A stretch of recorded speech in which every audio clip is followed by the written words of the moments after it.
All right. Good morning, YouTube. Good morning, Live Me. Welcome to Get Your News On with Ron. We are back, arguably better than ever. It's a Tuesday, which is the start of our week here. We do Tuesday through Friday. And I am joined today by David Hildebrand, who is running for Senate. David, thank you so much for being here. Hey, thanks for having me. So we'll start out light. People are going to get some questions going for you, but I'll turn it over to you first here. So real quick, what are you all about? Why you're running for Senate? What's going on? So like I tell people in all my speeches when I go out and talk to different groups, I'm the corporate-free democratic socialist, pro-labor, working class candidate for U.S. Senate. And you saw I took a breath in there because it's a mouthful. Basically, what I'm running for is because every time we see an issue in society that we have an obvious solution for that we can't address, it ends up being because there's a politician taking corporate donations for their campaigns and they don't have the political will to do it. So we need spine in the legislature and in Congress and the U.S. Senate. So I'm running because of that. I've got a working class background. I've worked several different fields. I'll tell you, it's all the same. We find all the same problems in different fields. And we all have wage inequality, and we haven't got a raise in about 50 years. So I'm fighting to change that. I'm looking to start a new deal or a new deal for workers and for Americans in general that get us back to the point where instead of being buried in debt to buy a house or a car or anything like that, we actually have a market that's fair for workers instead of paying more to the capitalist system that we're currently living in. That's really not even capitalism, it's corporatism. So, well, can you go into more details about that New Deal then? I mean, many people call for a Green New Deal. I myself am one of them. What all specifically would your idea of a New Deal involve? Let's focus on jobs first. Okay, jobs. Well, you mentioned Green New Deal. That's part of my platform is a green energy grid, especially. So obviously we need to repair infrastructure, but we can't just repair infrastructure and then just do the same thing as we've been doing. We can't widen highways and just put more gas-powered cars on them. So I'm for electric vehicles going forward. I'm for repairing and not necessarily widening our freeway systems. We have a lot of issues.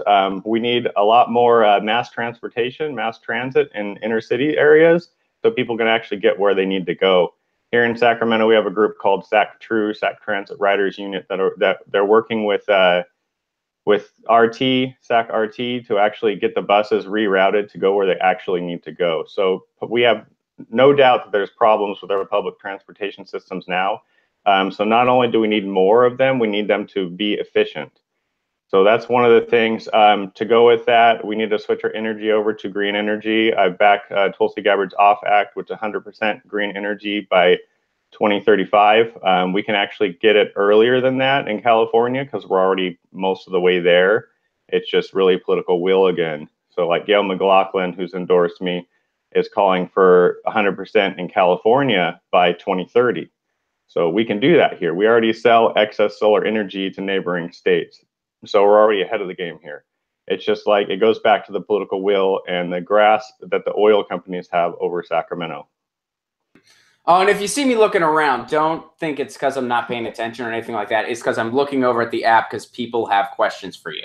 So not a problem. I'm just multitasking. I just want you to know that. You get away with it because you're a comedian. So, Forever Voting Third Party wants to know, would you support a bill for third-party candidates to be involved in the debates? Oh, yeah. I am all for democracy across the board. I'm for open primaries across the board, meaning you can vote for anyone you want. In California, we have top 2 primary, which is semi-open primary, but it still ends up being 2 Democrats in California. So that helps out progressives in the Democratic Party because they can actually run a progressive candidate against the establishment, and they can pull the party left that way through that candidate getting in if that candidate can win. Unfortunately, it stomps on any independent candidates in the general election because you can't file to run in the general election. If you didn't make top 2, you're out. So the election really ends at the primary for most parties. So I'm for open primaries and general election completely open to where you can vote for anyone you want in either and all parties go forward. Also for ranked choice voting. They used that at the LA Feel the Burn meeting. the Democratic Club meeting that I just got the endorsement for. If you check out my social media, you'll see the debate that we had there. I actually won that endorsement against Kevin De Leon, Allison Hartson, and Pat Harris. So that's a good, if you want background on all of us and what we believe in and what we stand for, that's a great video to watch. Yeah, we're going to be talking more about that, as well as a specific clip in the video that I believe you tweeted out. And I know somebody that watches this show, Get Your News On with Ron, tweeted at me as well. So we're going to talk more specifically about that as time goes on. But a few other submitted questions for you. Dem Socialist wants to know, how many jobs for 100% renewable energy nationwide? I guess if you could give an estimate on that. I have no idea how many jobs that would be. I mean, that's an economist question, and they don't even really know. So it would be an estimate. But I could picture millions of jobs being actually put into it. And here's the deal: is it's going to be construction, but it's also going to be maintenance. So if we build solar plants, there's going to have to be people maintaining those plants. So it's not just like we're going to build it and leave, and then those people are going to be out of work. We have to train skilled people to maintain those as well.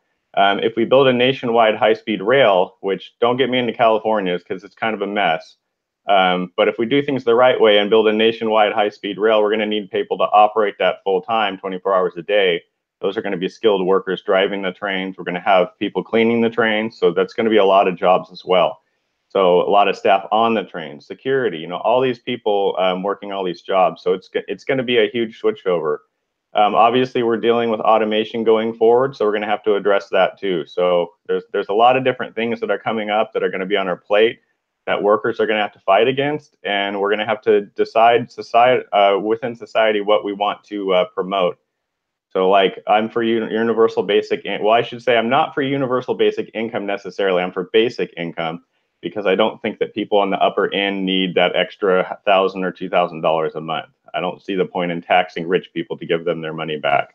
So I think we should be giving that to the lower classes. So I'm for universal basic income, but it's really a basic income plan for people on middle class or lower.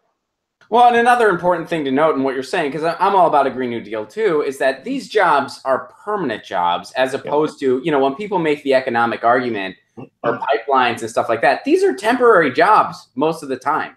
Yeah, I mean, not only, and then of course there's the environmental impact, which is also, a disaster, but the economic argument is non-existent too. And that's something a lot of people don't point out or point out poorly. So Marcus wants to know, and you kind of touched on this naturally, but Marcus submitted the question, what is your plan to fix our infrastructure?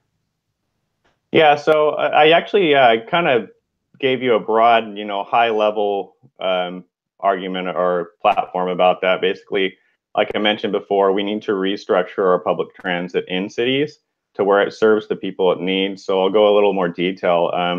Here in Sacramento, we have a light rail system that covers a lot of area and it gets people downtown. But that's the problem, is it's centered around getting people downtown to go to work in downtown. So that's a good thing. But then we have the bus system, which takes people from the outskirts and brings them downtown. So that's what it's structured to do. So what we're looking at now is a way to get the buses to just drop people off of the train and bring them downtown from there. Because there's no point in having a duplicative system when people can't go to groceries or go to the doctors that's in their own area, because the buses don't go that way. They go downtown. So that's one thing. Obviously, we've all driven on the roads. I always like to make fun of them in Sacramento because 11th Street on the south end of Sacramento Capitol, or the Capitol in Sacramento, is almost cobblestone. It's so horrible when you drive on it. And that's literally right outside the Capitol. So they're ignoring the roads. The tax bill that they just passed includes a regressive tax on gas and a progressive tax on vehicle fees. They gave Republicans a platform to run on there. Obviously, we need to fix our roads, but I wish we wouldn't have done a regressive gas tax to do it. So that's where we're at with that. I mentioned high-speed rail. I am not for the current plan, the current high-speed rail plan, because it rams through farmlands, people's homes, and through environmentally sensitive areas. I think it should have been planned better. I think we should have followed a lot more advice from European countries and Japan, who offered advice that was ignored. So we need to actually we could have, basically, my argument is we could have run it down I-5. Yes, there's a lot more hills, but we already had the right of way and we wouldn't be sued by every single farm that we went through on the way down in environmental groups. So a lot of the money that's been spent on the high-speed rail now is through litigation. And the first, however many miles of the tracks, I call it the Modesto to Merced Express, or Modesto to Madera even, the first several hundred miles, as basically it's risen in cost to the point that it's really insane, actually. So we passed like $9 billion in bonds for the high-speed rail system, and now we're seeing it explode into like almost triple digits just for the first section. That's not the whole section. That's just the first section. So that's another thing infrastructure wise. I'm excited about Hyperloop. I don't think we're going to be able to get it publicly, but we'll see what happens. So there's a lot of different things that we can do to upgrade our infrastructure. Our bridges are falling apart. That's just basic maintenance and repair and replacement if we need to. So there's a lot of things there, and it's a lot of jobs. So we can get that all done if we actually focus on doing that. But instead, like all of you know that are watching, we're focusing on foreign wars and wars that we don't need to be in and spending all running off there. So if we can find off-budget money to spend on wars, then we can find on-budget money to spend on infrastructure. Right, so we got a few more questions here. Folks on the live meet, get your questions ready for David. I am looking at the chat. I'm ready to throw your questions at him. Folks on the YouTube, I do have some people in the chat that are monitoring that as well. We'll try to get to as many people as we can. This is a question near and dear to my heart that was submitted. And then we got a few others, and then we're going to talk specifically about the Senate race itself. Do you favor municipal broadband internet? Yes, I do. I'm 100% backing municipal broadband. I'm against the current moves against net neutrality. So yes, I'm very much for that. We need, I saw your video actually, so I'm pandering a little bit here, but I saw your video about municipal broadband in Pasadena. It's great what you're doing down there, but there's a lot of things I think we can do on the municipal level. Municipal banking, I think we can do on the municipal level. And there's movements in California to do that as well. Gail McLaughlin is backing that as well. So I think there's a lot of things we can do on the local level to avoid problems that we're having on the federal level. So yes, I do back that and a lot of other efforts in municipal areas.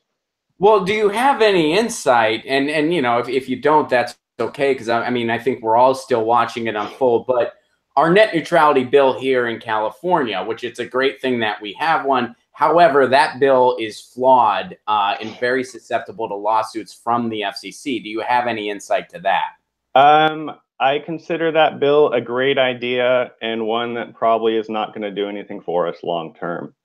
So a lot of legislators will pass bills that don't actually, like, in the long term, don't actually help us, but it is an election year. So I think that there's a lot of that going on. I applaud the efforts of people to fight against net neutrality, but at the same time, a little cynical, being a legislative analyst for over 6 years now. I'm a little cynical that those bills will actually get through, and if they do, that they won't be torn apart in court as soon as they pass. So, I mean, there's probably lawsuits waiting for these bills to pass already, where they're just waiting for the actual date it gets chaptered. Yeah, I mean, and there's lawsuits on all sides too. The way I like to look at it, it's just one of those things. It's like the house caught on fire, and the house is very susceptible to fire. We might be able to put the fire out for a little bit, but we still need to build this fireproof house, which is municipal broadband nationwide. And somebody's got to be the Debbie Downer to say, hey, guys, it's great we put out this fire for now, or we delayed the fire at least, but we still have to build this new house. I'm sorry, we just have to do it so that this doesn't catch on fire again. And I'm okay with being that Debbie Downer, because that's how important I view the free and open internet. It is totally essential to our lives. So it goes back, let me just real quick, it goes back to the incrementalist versus bold strategies tactic. So if you're an incrementalist and you make a little baby step and you're satisfied with that, that's a problem. So I'm against incrementalism. I think we need to go all the way, like for single payer healthcare. We need to go all the way. We don't need a public option that's then going to fail and it's going to be used as a counter argument against single payer. We need to go single payer. So like broadband, we need to get municipal broadband to protect us. In the meantime, the incrementalists will have a rah-rah rally around a bill that probably isn't going to really help us in the long term. But the problem is, it's not only an incrementalist policy, then they're satisfied or satiated by that one small step, and then they stop fighting. So like I tell people, when or if I get into the US Senate, will I vote for incrementalist bills? Yes. Will I be satisfied the next day? No. So that's the difference here. So I will be moving those bills forward that I see going forward that are a good thing. I'm kind of split on the public option bill. Like I mentioned, I think that public option will be used as a counter argument against single payer, because public option will fail because there's no money to back it. We need everyone in a system to actually back it financially.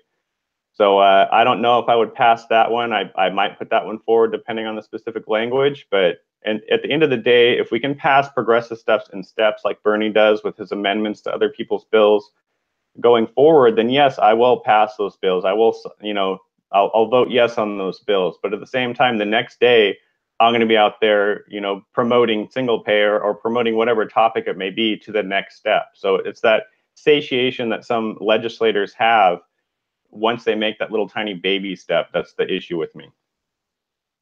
Yeah, no, absolutely. And the whole thing with the public option, it's like we already had the quote unquote baby step. The quote unquote baby step was Romney Care, or Obamacare, which is how it was sold to us. That was our baby step, which compared to the horrible system we had was a baby step in a slightly better direction. Now you need to go the full throttle and get single payer. I knew Obama wasn't going to do it, which is why I didn't support him in the '08 primary. I was a Dennis Kucinich guy. But you can't have another baby step. So, I mean, anyone that makes the argument for incrementalism there, like, you had your baby step. You had your baby step. 30 million people are still uninsured, but the people that did benefit from this baby step realize how important healthcare is, and now they're listening to the idea of universal healthcare, which is what we need. I actually let people know that Obamacare was actually a subsidization of private healthcare industry. So the private healthcare industry is actually making a killing off that, because it broadened the base of patients that have to pay into the insurance system while still being a private system, while still not capping costs. On the other thing, the baby step was actually in San Francisco for the public option, and that actually fell apart. So we have actually an example of public option failing that the opponents will use against single payer in San Francisco. So Gavin Newsom, he came out for SB 562 before he was against it, and now he's for it again because he got some pressure put on him. But basically, the second time he said, oh yeah, I want a system like San Francisco's. No, we do not want a multi-payer system. We want a single payer system. All right, so we got a few more questions here, but let's get into the nitty gritty of the race itself. So you're running for Senate, and right now, to my knowledge, there are 3 progressives in that race, yourself being one of them. There is you, Pat Harris, Allison Hartson. I am not super familiar with Pat Harris. I know you guys are colleagues and buddies, but based on what I've been told about him, I know a lot of people that think he's really great. And I was not at that event where you won the endorsement, but I heard he had a good showing as well. Based on what I know about you, based on what I know about Allison Hartson, I'd be happy to vote for either one of you. I think both of you are worthy of a vote. You both stand for the policies I like to see. You both, I think, would be good things for the state of California. What I'm nervous about, and I think a lot of people are nervous about, is that the progressive vote is going to be split 3 ways, and then neither of you are going to make the runoff. And I really don't want to have to hold my nose and vote for De Leon to prevent Feinstein. I don't want to have to do that. So what are your thoughts on that? Because that is the glaring reality we're faced with. So I mentioned to people that I started running in March. A lot of people try to counter that. My opponents try to counter that by saying, well, just because you got in first doesn't mean that that doesn't mean that you're the best candidate and this and that. But the fact of the matter, and why I mentioned that, is because before anyone else got into the race, I was already kicking it off and traveling around the state. So Pat got in pretty early as well, and we were both traveling the state. So there was actually, in the past, there was 4 progressive candidates. Michael Eisen out in Berkeley, Topher Brennan in the Silicon Valley, who actually dropped out, and then me and Pat. So there was 4 progressives in the race. So a lot of people have asked me and have asked Pat and have asked all the candidates and people around them that are running, what was Justice Democrats thinking? I don't know what they were thinking. I think that they made a mistake. If they didn't want to endorse in the race, then just don't endorse. And a lot of people watching know the background that went on with that endorsement process. But at the end of the day, here's where we are. So when it comes down to it, I encourage people to watch not only the Feel the Burn debate, but other interviews that we've had, especially Uphill Media has a Progressive California show. They're just kicking off, really low key. But me and Allison both went on that show. So I encourage you to watch both of our interviews there. I encourage you to watch the debate and make up your own minds. I'm for democracy. So I'm for people, you know, actually deciding on their own. I could tell you anything I want about Allison or Pat or you know, anyone else in the race, but at the end of the day, it's going to be you that decides who you think is the best to vote for. So I would just do your homework, just watch those videos, the Uphill Media videos and the other one, the debate, and decide, you know, who you really think will stand up against Feinstein, who you think can stand up against Feinstein. Because like I said, if you ask me or Allison or Pat, we're all going to have biased, you know, opinions about who's the best and who's not the best. So all I can do is just keep my head down and keep barreling forward. We're doing a lot. We're actually beat our fundraising record, our monthly fundraising record. In the first 6 days of this month, we've made almost double what we have in any other month. So we're actually taking off. We're picking up a lot of endorsements. So I think that I hope, I guess I should say, that this is naturally going to sift itself out over the next month. But politics is fickle, so we're going to see what happens. But hopefully within the next month, we'll have more natural answers for this question. But at this point, I mean, way back in March, I promised people who supported me very early on, they said, well, if you just drop out and endorse somebody else that you don't feel can really do the job or don't feel can beat Feinstein, then I'm going to be really upset with you. And just someone the other day made a donation to me and said, hey, you know, the last person I donated to dropped out in 2 weeks. And I told them that I would not drop out until the primary, until the people had their vote and had their say. So I'm in this to win this. I've been in this to win this from the beginning. If I didn't believe that there was a path to victory for our campaign, I would have dropped out. But I believe that there's still a path there. So there's a lot going on in the background that's going to sift itself out. And there's a lot going on publicly that's going to sift itself out. And we might not have to worry about the decision in the next month, but I would love to revisit that question in a month if it still hasn't been solved. Well, then what are the hypotheticals of this sifting itself out? I mean, if you have three candidates that are refusing to run for something else, I mean, what is a hypothetical where it would be sifted out then? It's a little late to run for anything else, really. I mean, we even have progressives that are backing Kevin De Leon despite his corporate donations and Super PAC.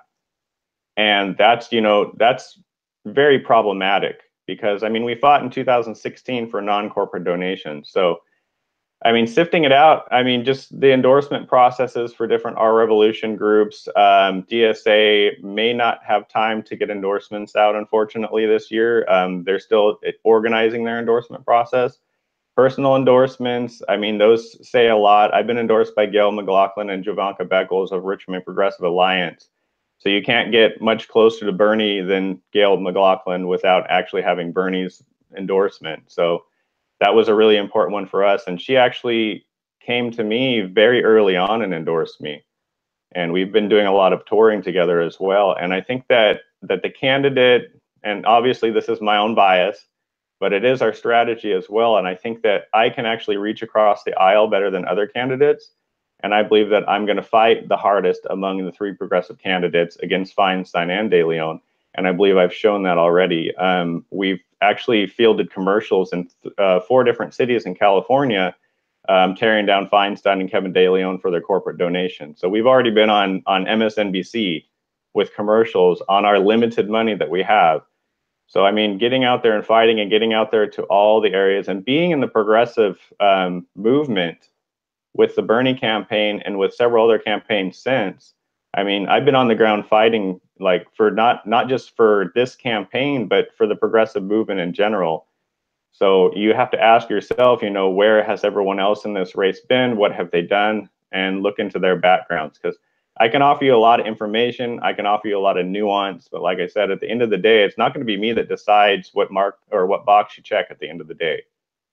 So in the utopian, vision, we'd all sift out and we'd all decide, oh, we're going to put this person forward, and we're going to, all rally around this one person, which I'd like to see happen.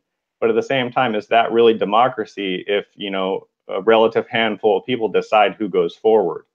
So that's another issue that you have. If you have just a small handful of people, gathering in a group and endorsing someone, putting them forward, that's not really democracy. That goes back to the smoky back rooms like the Democratic Party wants again. So just totally for the record, let's say in a hypothetical that one of the three of you pulls out ahead, and it is not you, just for hypothetical sake. There's no way you would drop out. If it became very, very obvious to the point where I shouldn't be in the race at all because that's how far I'd fallen compared to the others, then I could see myself dropping out and endorsing one of the others. Obviously, it would be Pat or Allison. I have no hesitation endorsing Pat Harris. I have some hesitation in endorsing Allison, but because from what I've seen from her, she doesn't have enough of a grasp on issues, and she isn't willing to fight hard enough against Feinstein because she hasn't fought against Feinstein. She doesn't have, how do you describe it? She doesn't have the fire in her to actually do what needs to be done, in my opinion. Obviously, that's my biased opinion. But at the end of the day, I mean, if one of us three went forward, not Kevin De Leon, but if one of us three went forward, then yes, I would endorse them. I would drop out. But we have to remember that signing up for like this week, I'm going today and dropping off a huge stack of signature sheets. Just from Sacramento, we've been around the state collecting signatures. So, I mean, a lot of volunteers on my campaign have been doing a lot of work. So I don't think that scenario is going to rise up to where someone's going to pull out ahead and it's not going to be our campaign, because we've been on the ground everywhere. So if you look at the voting that went on in the field of Burn, I think that's kind of how I feel about the race. I think once people really realize what Kevin De Leon's about, then that won't become an issue anymore. We have a small handful of people really pushing hard to try to get progressives on board, but progressives aren't dumb. We do our homework, and we know where he's accepted money from in the past, and we know where he's going to accept money from and what he's going to do in the future. So just a little background, recently in the pre-endorsements, this is an inter-party thing, but basically you can block an incumbent from getting the endorsement automatically from the party by going to a pre-endorsement caucus and voting against them and voting for somebody else, or just trying to get them off of that consent calendar for the Democratic Convention, which is coming up at the end of February. So Kevin De Leon sent 19 of his appointed delegates out of 30 to protect Richard Pan in Sacramento. So Richard Pan is a senator in Sacramento that abstained from SB 562, but his abstention was actually a no vote because he gave a several minutes long lecture to everyone about how horrible SB 562 was and how it wasn't going to work. So Kevin De Leon is voting yes on SB 562, but then he's shielding people who voted against it and spoke against it and who are still fighting against it. So Richard Pan is a problem. We have someone locally that's going to run against him, Brad Westmoreland, and we tried to get him on the ballot as well, and unfortunately we failed because of the shenanigans in the Democratic Party of California. All right, so we got a lot of questions here. I'm going to get to some of them, but yeah, I appreciate that insight. And also, just for the record, David, because there was one or two people on Twitter, and I think I cleared the air completely, but just to say it right to your face, so there's no ambiguity. I don't work for the Justice Democrats. I never did. I have no say whatsoever in that organization. Other than a couple representatives that pitch candidates to me over on the Jimmy Dore show, that's the only interaction with them that I've had. I don't know how or why they make some of their decisions. There's a couple things where I have no clue what the hell they're thinking. I have no clue why they didn't take Tim Canova under their wing. I have no clue why they didn't take Jim Keedy under their wing. I have no clue. To me, it seems completely backwards, but I have no say or power in that organization. I promise you. It's not my cup of tea anyway. I'm an outsider. I'm a comic. I always will be. Yeah, and like you saw me mention on one of my more energetic followers, I'll say, was one of the ones that was getting on you about that, and you saw me mention that I have no issues with Ron. He has nothing to do with this. So yeah, I tried to clear the air where I can on that, because Unfortunately, there was stuff that did go on in my, like I tell people, this is specifically happened in my specific race. There's stuff that went on that people found corrupt and people found dishonest and people found concerning. But remember, don't spread this out farther than what it is, because all I was saying and all I was publicizing at the request of the Justice Democrats on Twitter to produce evidence, which I hadn't even produced. I haven't even made a big deal out of it at the time. I produced the evidence, and then it went all different directions. So Justice Democrats as an organization is one thing. Justice Democrats' decision in my race is a different thing. So there are, I think, 4 or 5 candidates now that I've endorsed that are Justice Democrats, a couple of them before the decision for the U.S. Senate race, and 3 of them after the decision. So I have nothing against Justice Democrats candidates. The issue that I had was in my specific race. It has nothing to do with anyone outside the organization. It doesn't even have to do with Allison. It has to do with the way that they selected people in this race. So no, I don't blame Ron for anything. I don't blame Jimmy Dore for anything. Kind of blame Cenk, but there's different stuff going on there. But yeah, I mean, unilateral exclusive coverage of one candidate is what we fought against in 2016. So it's problematic when we have that now on our quote unquote progressive news media. So there's some issues that I have there. But I mean, if you're gonna be a fair news organization, then be a fair news organization. But that's my issue there. But when it comes down to Justice Democrats candidates, there's some out there that are out of this world awesome. Dottie Nygaard, awesome. So I endorsed her. Rose Calderon, I endorsed her. So I mean, you can look on their websites actually, and you'll find me on their endorsement list. So I don't have a problem with their candidates. So it's not like a Justice Democrat wide conspiracy theory against all progressive candidates. Do I think they should have done things differently? Yes. Do I think that their candidates suck? No. A lot of their candidates are awesome. They picked a lot of good people. It just comes back to a specific issue that we had between my campaign and Justice Democrats in the endorsement process, and other progressives running for that same endorsement who also didn't get it, who were also already running. That's the issue that we had. Right. And so again, I'm with you. They do have a lot of great people. I agree with that too. But some decisions, I have no clue why they did it, nor do I have any say in it. And yeah, that's a good assessment. Since we're on the topic of kind of peeking under the hood, kind of nitty-gritty, putting our cards on the table, I have said this about you. So, you know, I'm going to say it to your face just to be fair. You got to make a choice, buddy. Glasses or no glasses. One dirty looking white guy to another. You can't have them both. You got to pick one or the other. This is for your own good. Where are you? Well, I have to be able to see. So my issue is in crowds, I'm going to be like this, like, where is everybody when you're far away, right? So I can't. So you'll see me at events, I'll have my glasses on. Otherwise, I'll be disoriented. I won't be able to see people's faces 20 feet away or know who people are. When I'm sitting in front of the computer at work, you'll never see me with my glasses on. So when you see me here, you'll rarely see me on camera with my glasses on. Another thing is you look and there's glare right there. So I can see you here fine, but when it comes to crowds, I can't see people out in the crowd or tell where people are at because I can't make out their faces more than like 20 or 30 feet away. So that's why I have my glasses on at events and why I generally don't have them on, that and the glare when I'm on camera. All right, buddy, we're talking big picture here, okay? I get what you're saying.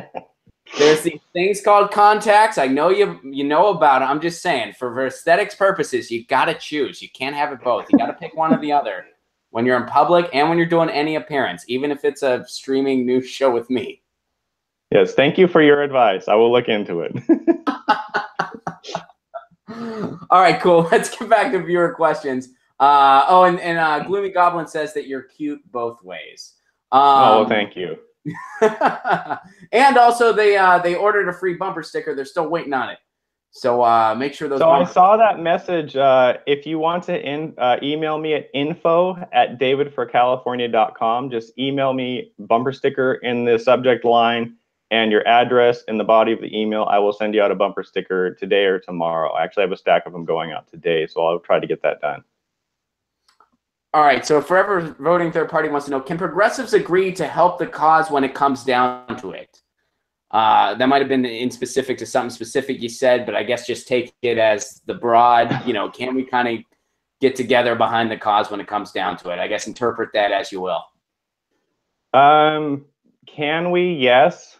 Will we? There's a lot of ego, unfortunately, in the progressive movement. That's an issue that we have. So we have people that they make a decision on something and they refuse to change their decision based on ego. So like I mentioned earlier, if Pat or Allison polls out, like say they actually did a poll on progressives, which they'll never do. If Pat or Allison polled out like a 10, 15, 20 point lead ahead of me, I mean, the race is already over. So I mean, it's not even really my decision anymore. It's a Democratic decision to go forward. Now, if Justice Democrats does a poll and Allison pulls out ahead, that's different. You know, if Pat's campaign does a poll and Pat pulls out ahead, that's different. But if there's like a news poll that's done and a candidate pulls out ahead that far, then the race is already over. It's not even my decision. So yes, I think in that aspect, I personally can back the movement. But I think there's a lot of ego in the progressive movement, a lot of people that are really set on what they've decided.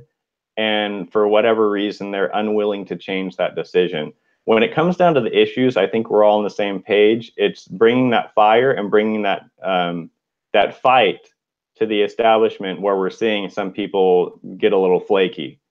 So we have a lot of people in the Democratic Party that are progressives that are really fighting against the establishment, and they're not getting their due. They're actually doing an awesome job.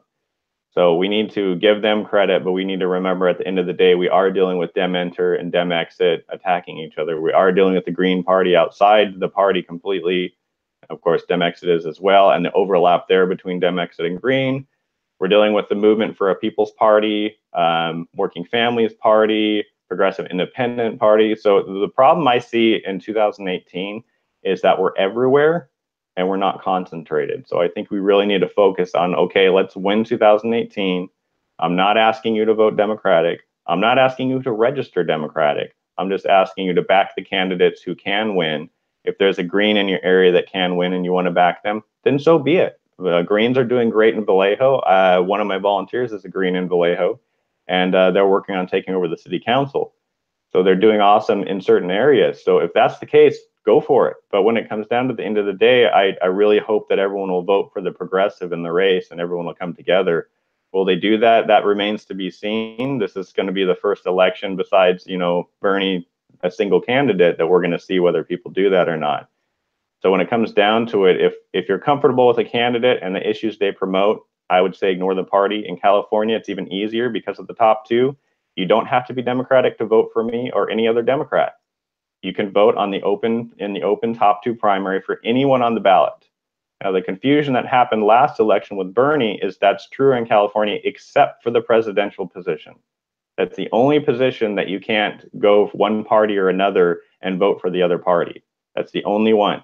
So now the 2018 midterm is actually really easy to vote. You just vote for anyone you want on the thing. Republicans will be on your ballot. Everyone will be on your ballot. So you can vote for whoever you want. But at the end of the day, I mean, maybe at the primary, definitely at the general, is we need to vote for the progressive. If it's Kevin DeLeon and Feinstein in this race, obviously we don't have an option. But that's why I ran in the beginning, is to give everyone that option. So hopefully we can we can trash Kevin DeLeon as hard as we did in that debate and leave him with his tail between his legs and, you know, come out ahead of him, whoever goes forward. So I think that we can unify. We have to have the will to, and it's not about whether you're Dem Exit, Dem Enter, Green, no party preference. It's not about any of that. It's about the movement. And it's about moving forward with the right candidates. So I vote across the board. I don't vote party line. So I'm just going to throw that out there and kind of close that subject off. Me too. Me too. Absolutely. If you had to do it, and let's hope it does not come down to this, would you vote for DeLeon over Feinstein, or would you just not vote at all? In May, I made a pact and I signed a couple different contracts, you know, the contracts that fans put out, basically, that have their little groups. And I made a pact not to vote for anyone in 2018 that accepts corporate donations. So I will not vote for any corporate candidates. So now if Kevin wants to have his super PAC closed down and wants to give back all his corporate donation and wants to fight for real progressive issues, then yeah, I'd vote for him. But that's not going to happen. So he's got over $500,000, which is peanuts compared to Feinstein, but we're never going to win on money. She loaned herself $5 million a couple weeks ago. So, I mean, compared to Feinstein, that's peanuts, but it's still corporate donations and they still have their hooks in them. So at the end of the day, no, I won't vote for Kevin De Leon. If I wanted Kevin De Leon to be in and I actually thought he was a progressive and he was going to do what we wanted, I would drop out of the race and volunteer for him, because he's got more name recognition, at least in LA area and in certain areas around the state, and that leadership position. But when it comes down to it, I've seen what he does.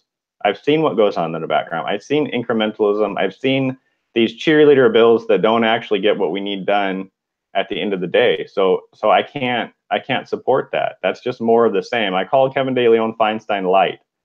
So if you go across the board and look at his donations for state Senate and her donations for U.S. Senate, you can line up almost perfectly every single corporation that's donated. They've done both. The only one we could find a difference among their major donors is, I believe it was Kevin De Leon was Comcast and Dianne Feinstein was Time Warner. But Chevron donated both. Raytheon donated both. So if you want to vote for Time Warner, you vote for one and Comcast the other. Everything else is basically the same. How would you approach the military budget? This is a viewer submitted question. I mean, and we got a queue going here, so we gotta let's kind of we'll do these. I'll shorten them up. So look at my video on the military-industrial complex in the last debate we had. I want to bring all our troops home and stop having foreign wars, both directly where we go in and indirectly where we send our special forces in and fund weapons for those countries. So I want us out of Yemen through weapons that we sold to Saudi Arabia. I want us out of Israel through weapons we sell to them. I don't believe any country that oppresses its neighbors or its own citizens should be buying weapons or should be allowed to buy weapons from us. We need to get the U.S. out of the weapons business, and we need to close down our bases. So that's a quick answer for that. Oh, and by the way, Kate says you should just go no glare glasses, and you do have to keep it consistent. So just throwing it out there. Those are just suggestions people have given. All right. Some more questions. So this is from Bullshit Man. Would David recommend the Dems make a deal with Trump to fund the wall and protect DACA? What if it included DACA? No. I'm for a clean DREAM Act. I don't make deals with the devil. The wall has more issues than just a wall on the border. Let's say it was just a physical wall on the border that costs nothing and didn't have environmental damage issues that go along with it and could actually be built along the whole border, then maybe that was a thing. But unfortunately, we're going to be spending multiple billions of dollars on it for a wall out in the middle of the desert that does almost nothing. And we're going to use all our funds for that when our roads and bridges are falling apart? No, it's ridiculous. We need a clean DREAM Act. We need to have a DREAM Act that allows people that are they're part of the DACA or DAPA programs, or people that came over, several years ago. We need to allow them to become citizens in place. That's what my platform calls for. And what that means is you don't send them back to their home country and come back. No, they get to become citizens in place. They don't need to go home, quote unquote, to a country they've never known and apply through the embassy. They can stay here, continue working their job, continue paying taxes, continue helping our economy, and earn their citizenship here in the States. So no on the wall. It's environmentally damaging. It's going to cost billions and billions. It's probably by the time it's done, it's going to be over $100 billion. And you'll say like, oh my goodness, that's a lot. That's ridiculous. No, you know Trump. He's going to fuck it up somehow, and he's going to make it cost way more money than it needs to be. So that's what we're dealing with. So instead of having a wall as high as this auditorium, like he said in one of the debates before, why don't we turn that wall on its side and have that concrete cover one of our existing freeways so we're not driving on cobblestones? Awesome, David. And thank you for dropping an F-bomb. You clearly did your homework on me, and I appreciate it. This is another question. This is fun words here. What are your thoughts on criminal justice reform, first of all? And second part of that question by the same user, the almighty Susan Sarandon. Susan Sarandon's great. I don't know what details they wanted on that. Criminal justice, a slightly longer answer. To start off from the top, my platform calls for legalization of marijuana on the federal level, decriminalization. And that's not where it stops, though, because once we decriminalize or legalize marijuana on the federal level, we have to have steps underneath that, like the retroactive expungement of all records. So anyone with a minor drug offense, notice I didn't say marijuana, I said drug offense, should be released from prison, and we should have a ban the box initiative on the federal level, so you don't have to put on your, or you can't put on your employment applications, have you been previously convicted of a crime? So that spreads beyond those drug use issues. I think that drug use should be legalized across the board. And you're like, what? Drugs should be legalized? No, I said drug use. So cocaine and heroin, we still want to go after those drug dealers and manufacturers. But at the end of the day, the people, the end users of those drugs are usually addicts, usually people hard up on their luck, where if they could get off of those drugs through programs, then they could actually come back into society, into the workforce. But if we release people from prison and then we tell them they can't get a job, what are they going to do? They're going to go right back to prison, most likely. And that's the problem we're seeing. So we need to give those people hope once they get out of prison. And if we release all the people on low-level non-violent drug charges from prison, then we automatically kill the private prison industry. So then we can close down all our private prisons, and we don't have the issues that go along with those as well. I'm for police body cameras. I'm for actual training for our law enforcement. CHP here in California has pretty decent training, but I want even more than that. So I want mental health training, long-term mental health training. People in other countries get like a certificate program for 2 years to become a police officer. We have like 2 weeks of training with a gun here in some areas. So that's not enough. We need mental health training. We need we need training across the board for the police. We need guns to be like the final option and not the first. Michael Bracamontes is running for governor here, and one of his planks is that we need police, instead of using the maximum force they can, because that's what's allowed, they should be using the minimum force that they need to. And we're not seeing that in society, because if they're allowed to use the maximum force, that's their first step. And we need to use them, we need to have them use the minimum force and talk people down. I worked in mental health for 4 years. I know all about talking people down. Yes, there were some physical confrontations when I worked there, but most of them were talking people down out of their current mental health crisis and actually dealing with people as people. And we're not seeing that in the police force. So that needs to be changed as well. Yeah, and I like the fact that you bring it up, because I always tell people that it's a systemic issue what's going on with law enforcement. It's a systemic problem that needs a systemic solution, which goes down from the bottom up, you know, training and so forth. All right, so this is a question on Twitter. You're gonna have to bear with me, because I have to like move my my things here. Greetings, Ron. I'm concerned that De Leon is pandering to my community that is mostly Mexican, of Mexican descent, or from other Southern American countries, because he fits this description as well. I'd like to help inform them, and that's inform them of you, David. What is a good first step to take? So this person's asking you, how can they better mobilize their community that are, tending to be pandered by De Leon? So De Leon's tactics is obviously going to be to pander to that community, which is obviously a very good strategy for him. At the end of the day, we know identity politics don't win at the ballot box. You can make a difference there, but they don't win on their own, merits alone. So Kevin De Leon is actually involved in accepting huge corporate donations in ways that actually affect those communities negatively.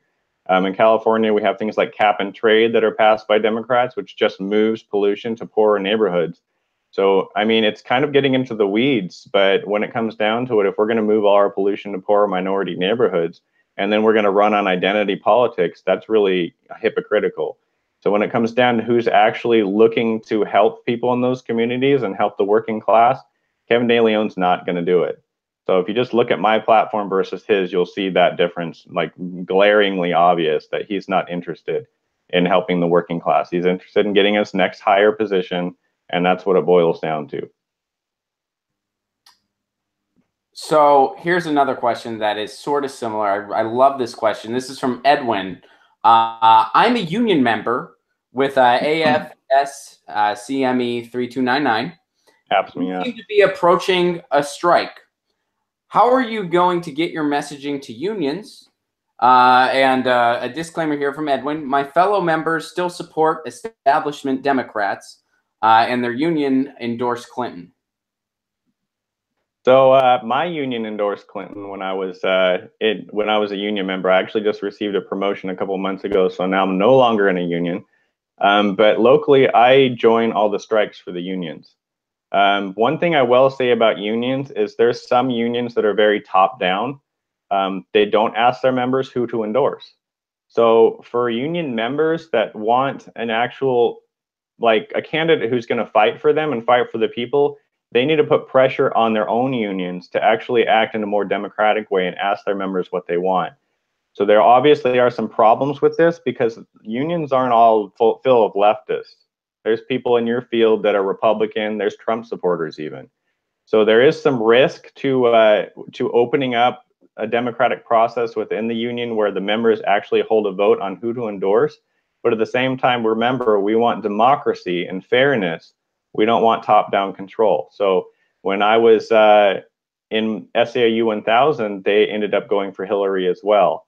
I wanted Bernie, so that's at odds with me. Now, I will confess that at the time that they did decide, it was very, very early on in the campaign. Bernie had basically announced, and it was a couple months after, and he wasn't really picking up as much steam at the time. So if they would have held a vote then, I'm pretty sure that it would have went Hillary.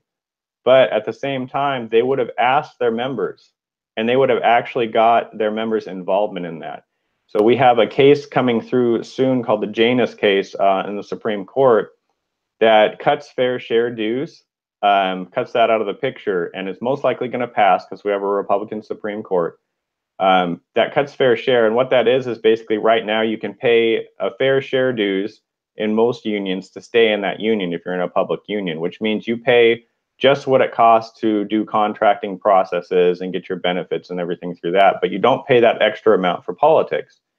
So now the Republicans and conservatives and libertarians are going after fair share as well, and what that means is your union will become what's known as an open shop. So everyone will get the benefits of the union and what the union fights for, and no one will have to pay a dime.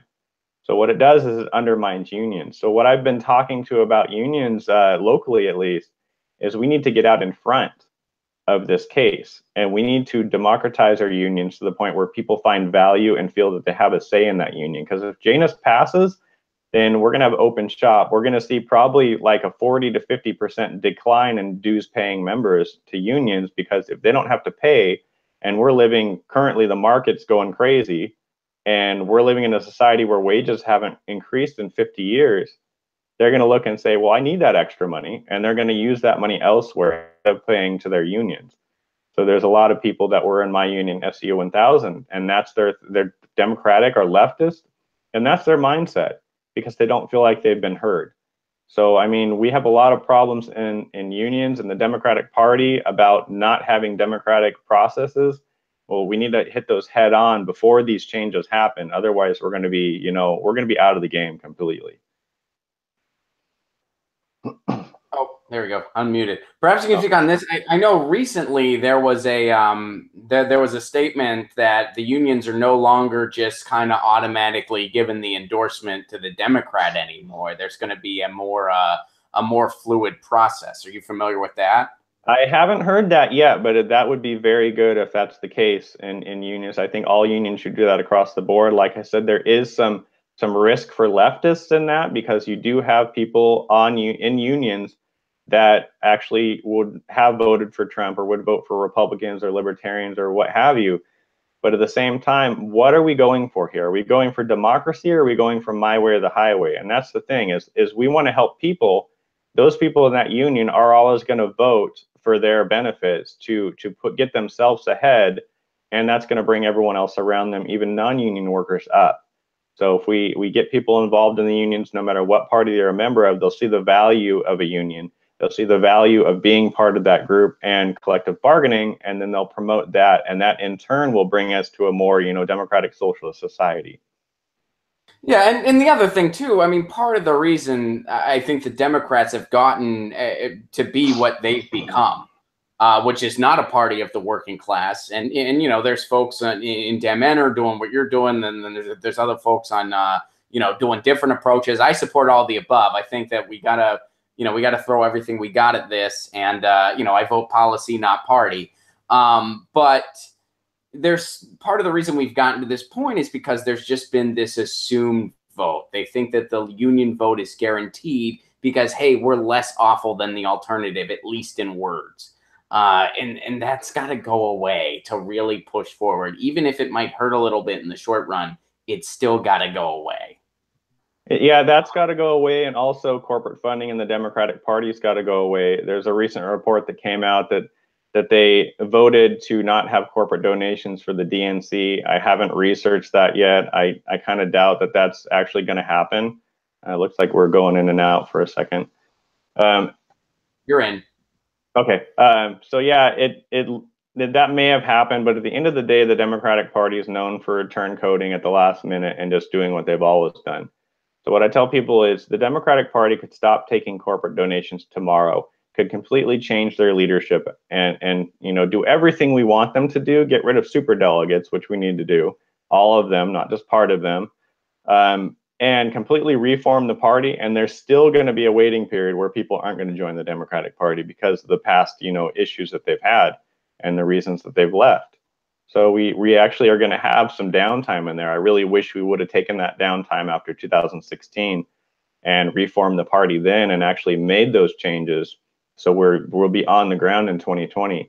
But unfortunately, the leadership in the Democratic Party doesn't seem to care about winning or having a winning message. All they care about is keeping things the way they are and soaking up corporate donations. So if we're going to have lobbyists and other corporate donations coming into the party, either directly or indirectly, then we're always going to have that issue of non-representation. So I'm running to represent people. I'm not running to represent the Democratic Party as much as I'm running to represent the people of California. So when it comes down to it, that's why I differ on a lot of issues with top Democrats. I'm against like the Twin Tunnels program, which does nothing to help California water. The high-speed rail I have issues with, and I'm pro-auditing it. So, I mean, we need to come out here on the issues that matter to people in California, and we need to stop playing around the edges and acting like we're a party of the people, and the Democrats need to stop acting like they're a party of the people when they're not actually the party of the people. We need to actually show how we're different, not just talk about it. All right, we got a couple more. I want to get to everybody. If you haven't submitted a question yet, we are pretty much totally out of time, but I got a few more. These will be rapid fire ones. So get ready with rapid fire answers here, David. And Should guys, I do my yes/no paddle?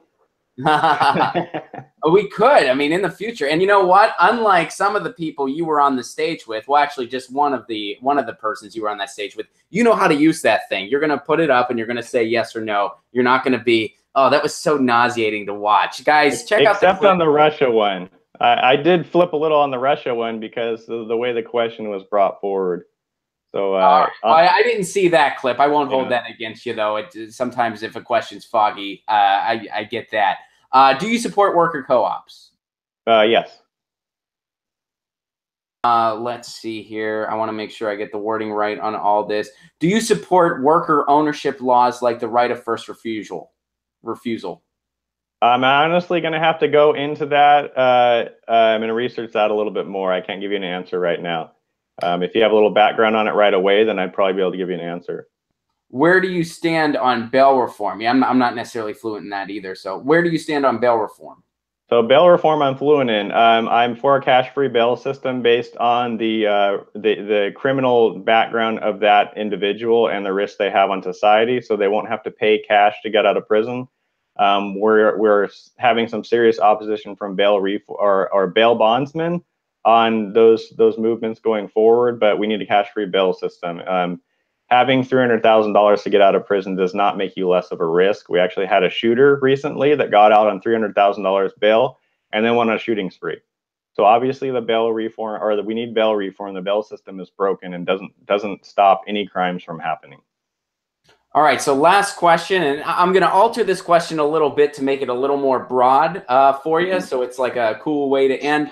Whether somebody is in a neighborhood that De Leon's really pandering to, or whether they're in a union or wherever they may be, what is the best first step to take to try to turn them on to progressive issues and progressive candidates? Just like we did here in Northern California and other places where Bernie won the primary in a landslide, is you need to go out and actually talk to those people about how progressive issues will benefit them. Leave the labels off of it. I wouldn't go out door to door and say, hey, I'm a socialist and I want to talk to you about socialism. Just leave it out. You can say democratic socialist if you want, but just talk about healthcare, talk about single payer, talk about a living wage for all workers, talk about tuition-free colleges and trade schools. These are all things that benefit people everywhere. Single payer benefits people by bringing medical facilities out into rural areas, because if people can live wherever they want and be a doctor, nurse, or practitioner out in a rural area, you think everyone's going to work in the cities? People work in cities because they have to. Tuition-free college and trade schools, same thing. In rural areas, they don't have enough of them. They don't have enough training out in those areas. And even if they do, or if they travel into cities to get that education, then they have a burden of debt. We need to get rid of that as well. So living wage goes across the board. I'm for a federal $15 minimum wage. And then on top of that, in higher cost of living areas, we would tack it to that higher cost of living. And we tack all that to the consumer price index. So when corporations raise their prices, that wage follows it up. So sooner or later, they're going to have to cut into their egregious profits instead of trying to screw us over at the register. So, I mean, these are issues that affect everyone. So you can leave the Democrat, Republican, leave all those labels off of it.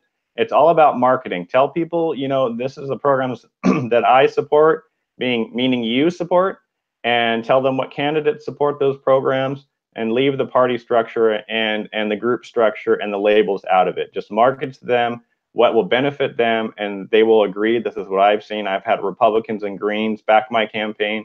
One of my volunteers is a Green. So, I mean, we have people out there that are actually open to these ideas, but we need to shed the labels, basically. We're living in a majority no party preference, I believe now. I'm not sure if we're majority yet, but the fastest growing quote unquote party is no party preference in California. So if you're going to reach those voters, come to the door and saying, hi, I'm a Democrat, and that you already lost them. Hi, I'm a Republican, and you already lost them. So we need to talk about issues, not party. This needs to not be about party going into the election. Even in California, it needs to be about the issues. All right. So thank you so much for doing this. Please use this time to plug anything you want to plug, David. Yeah, so we've actually, I mentioned it earlier, we've actually got twice as much donations this month, and it's the 6th. So in 6 days, we beat our monthly record by almost double. So donations are coming up, but we still need your help. We got a lot of high cost stuff. Unfortunately, going and running for office costs a lot of money. Just to get on the ballot, just for the name, it's $4,280, or sorry, no, that's right. No, $2,480 just to get the name on the ballot. To do a summary, like a written summary about my candidacy in the voter guide, it's 250 words limits, $25 a word. So we're doing a fundraiser right now to buy a word fundraiser. So that's another fundraiser we're doing. The total amount for that would be $6,250, but we're not going to do that long of one, so we don't need all that much. We're also traveling all over the state. We are passing out and sending out bumper stickers. As you know, you can buy one online. It's honor system. Donate $5, put in your information, we'll send one out to you. We've got flyers we need to send out across the state for canvassers. We've already done about 20,000 of those. And as you hear in the background, this noisy button, we have buttons we've sent out about, or handed out, I think it's like 1,000 of those so far, and we have about 500 left. So we're going to need to get new ones of those as well. What's your website? www.david4california.com, the word, not the letter. You can find me on Twitter at or it's actually right here. I'll just point at it. That's probably easier than saying it. So, and then the other side is my Facebook, but you can easily find me on there just by typing David Hildebrand for U.S. Senate. So the Facebook tags aren't really as beneficial, but it's on there. So, but yeah, I'm on Instagram, but like I tell people, nothing really happens on Instagram when it comes to campaigns. You just post some pictures, and that's about as far as it goes. But we're blowing it up on Twitter and tearing people down that don't work for the people. So get on there. It's fun. Facebook, kind of, but really all the action's on Twitter. So guys, for all the Live Me folks that cannot see David, it is just David for Senate on Twitter, the number 4. The website is David4California, spelled out, .com. That's where you can learn more. Guys, thank you so much for participating. Thank you for asking David awesome questions. This has been Get Your News On with Ron. When we have a guest, you guys get to ask the questions. You guys get to submit the questions. We ask your questions. Pretty much about 80% of the questions we asked David today were submitted by you guys, not by me. And it was a lot more broad and a lot more interesting that way. So thank you guys so much. This has been Get Your News On with Ron. We do this every Tuesday through Friday at 10 a.m. Pacific Standard Time. Last but certainly not least, thank you, David, and best of luck to you. Yeah, thanks for having me on, and thanks for everyone who watched and everyone who will watch in the future. All right. Have a good one, folks. See you tomorrow.